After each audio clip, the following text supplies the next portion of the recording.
The Raven by Edgar Allan Poe. Brought to you by Stoics Alley.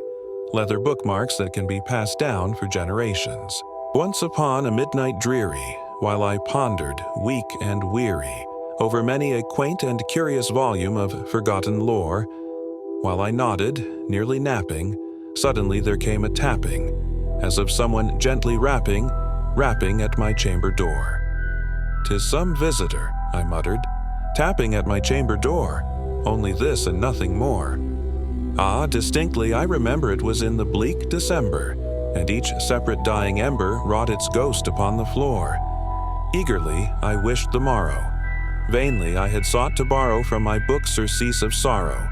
Sorrow for the lost Lenore, for the rare and radiant maiden whom the angels name Lenore, nameless here for evermore. And the silken, sad, uncertain rustling of each purple curtain thrilled me, filled me with fantastic terrors never felt before, so that now, to still the beating of my heart, I stood repeating, "'Tis some visitor entreating entrance at my chamber door. Some late visitor entreating entrance at my chamber door, this it is and nothing more." Presently my soul grew stronger, hesitating then no longer.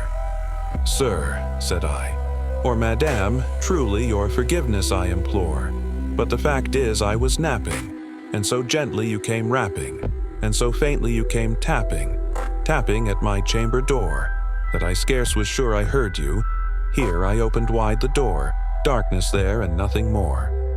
Deep into that darkness peering, long I stood there wondering, fearing, doubting, dreaming, dreams no mortal ever dared to dream before.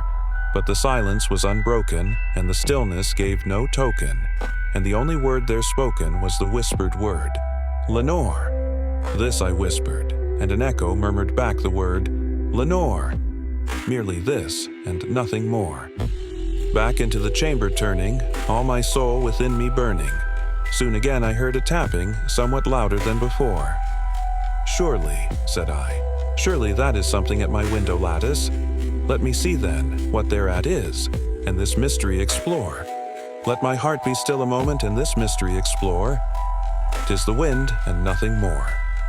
Open here I flung the shutter, when, with many a flirt and flutter, in there stepped a stately raven of the saintly days of yore.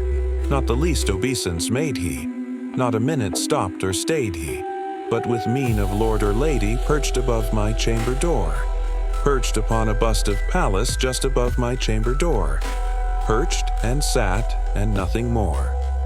Then this ebony bird beguiling my sad fancy into smiling, by the grave and stern decorum of the countenance it wore, "Though thy crest be shorn and shaven, thou," I said, "art sure no craven, ghastly grim and ancient raven wandering from the nightly shore. Tell me what thy lordly name is on the night's Plutonian shore." Quoth the raven, "Nevermore." Much I marveled this ungainly fowl to hear discourse so plainly, though its answer little meaning, little relevancy bore. For we cannot help agreeing that no living human being ever yet was blessed with seeing bird above his chamber door, bird or beast upon the sculptured bust above his chamber door, with such name as Nevermore. But the raven, sitting lonely on the placid bust, spoke only that one word, as if his soul in that one word he did outpour. Nothing further then he uttered, not a feather then he fluttered, till I scarcely more than muttered, "Other friends have flown before. On the morrow he will leave me, as my hopes have flown before." Then the raven said, "Nevermore." Startled at the stillness broken by reply so aptly spoken, "Doubtless," said I, "what it utters is its only stock and store, caught from some unhappy master whom unmerciful disaster followed fast and followed faster till his songs one burden bore, till the dirges of his hope that melancholy burden bore, of never, nevermore." But the raven, still beguiling all my sad soul into smiling, straight I wheeled a cushioned seat in front of bird and bust and door. Then, upon the velvet sinking, I betook myself to linking fancy unto fancy, thinking what this ominous bird of yore, what this grim, ungainly, ghastly, gaunt, and ominous bird of yore meant in croaking, "Nevermore." This I sat engaged in guessing, but no syllable expressing, to the fowl whose fiery eyes now burned into my bosom's core. This and more I sat divining, with my head at ease reclining on the cushion's velvet lining that the lamplight gloated o'er, but whose velvet violet lining with the lamplight gloating o'er shall be pressed. Ah, nevermore. Then, methought, the air grew denser, perfumed from an unseen censer, swung by seraphim whose footfalls tinkled on the tufted floor. "Wretch," I cried, "thy God hath lent thee. By these angels he hath sent thee respite and nepenthe from thy memories of Lenore. Quaff, oh quaff this kind nepenthe, and forget this lost Lenore." Quoth the raven, "Nevermore."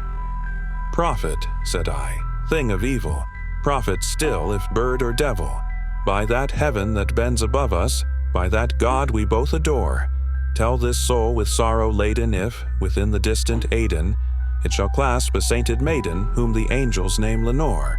Clasp a rare and radiant maiden whom the angels name Lenore." Quoth the raven, "Nevermore."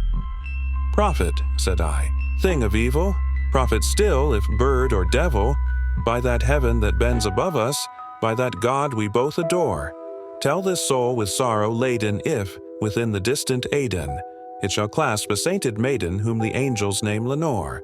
Clasp a rare and radiant maiden whom the angels name Lenore." Quoth the raven, "Nevermore." "Be that word our sign of parting, bird or fiend," I shrieked, upstarting, "get thee back into the tempest and the night's Plutonian shore. Leave no black plume as a token of that lie thy soul hath spoken. Leave my loneliness unbroken. Quit the bust above my door. Take thy beak from out my heart and take thy form from off my door." Quoth the raven, "Nevermore." And the raven, never flitting, still is sitting on the pallid bust of Pallas just above my chamber door. And his eyes have all the seeming of a demon's that is dreaming, and the lamplight o'er him streaming throws his shadow on the floor. And my soul from out that shadow that lies floating on the floor shall be lifted nevermore.